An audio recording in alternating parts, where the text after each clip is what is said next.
Pour les curieux, c'est le livre dont on va parler maintenant avec Anne Martel. C'est un guide insolite, à la fois des photos, à la fois des textes. Anne-Sophie Coine-Laurent s'est penchée sur la question. Bonjour Anne.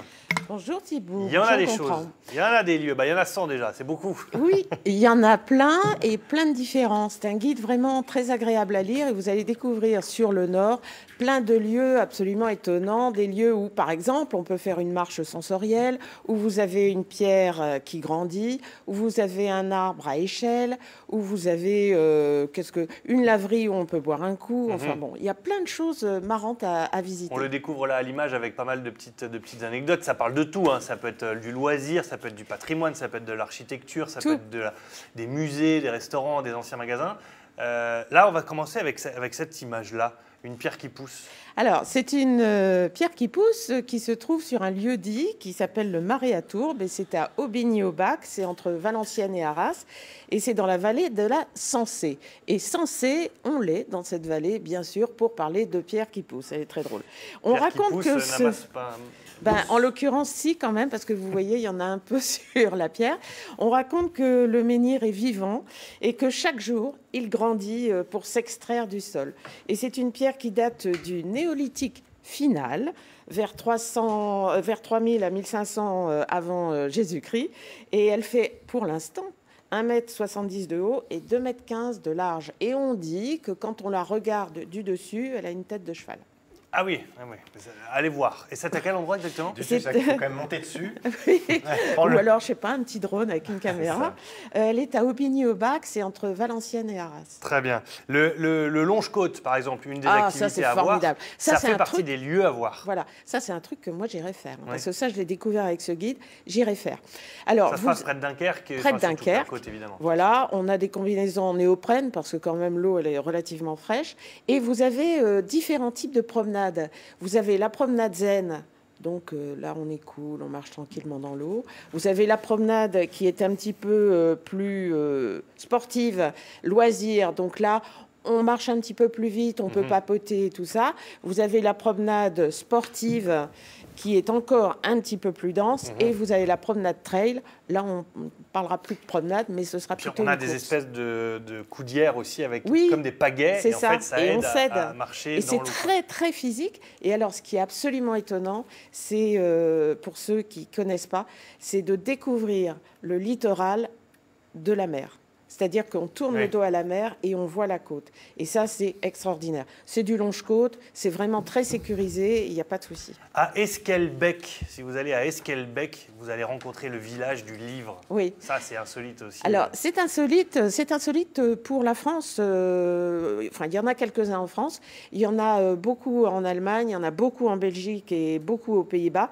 C'est un village près de Dunkerque avec, déjà, il y a un patrimoine architectural qui est tout à fait intéressant à voir. Et puis, il y avait aussi l'originalité, parce qu'il y a peu d'habitants, je pense qu'ils sont 2200, et il y avait 5 librairies à l'intérieur de cette petite commune. Et un jour, ils ont eu envie d'en faire quelque chose de cette richesse. Et ils créent chaque année des événements autour du livre, et c'est vraiment le village du livre. Et s'il y a un site, d'ailleurs, pour les informations, c'est www.esquelbook, comme un book à l'anglaise.com. Si on va page 72, on arrive dans l'histoire. Quand on voit cette page-là, en fait, on comprend aussi l'architecture un peu du livre.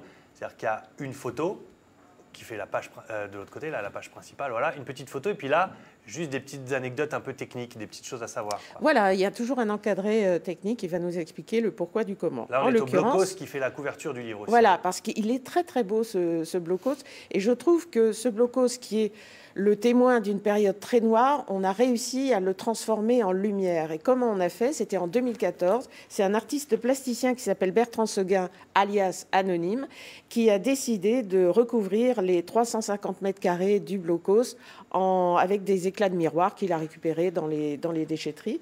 Et c'est près de Zuidcote, c'est à la plage de Lefrancouc. Très bien.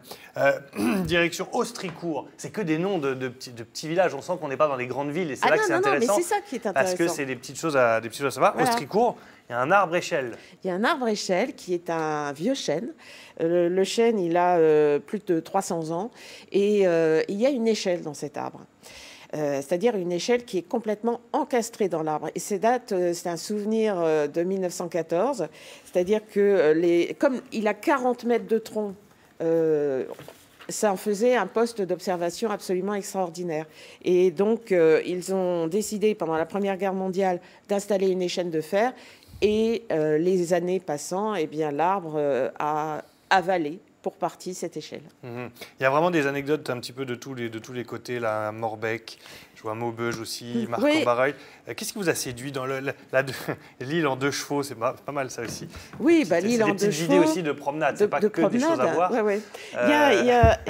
Qu'est-ce qui vous a séduit dans ce bouquin-là? Dans ce bouquin-là, c'est que vous pouvez découvrir le Nord de manière tout à fait différente. C'est-à-dire que, bon, bien sûr, il y a des pages sur l'île, mais vous allez découvrir plein de choses à faire ou à voir dans des petits patelins, dans des endroits insolites. Et c'est vraiment, là, vous avez quand même 100 idées de balades. C'est vraiment les petites balades au printemps, en été. On part en voiture l'après-midi, avec les enfants, dimanche, comme ça, et on va se balader. Par exemple, si vous allez près d'Armentières, eh ben, vous avez tout un parcours sensoriel pour vos pieds. Et ça va être pieds nus.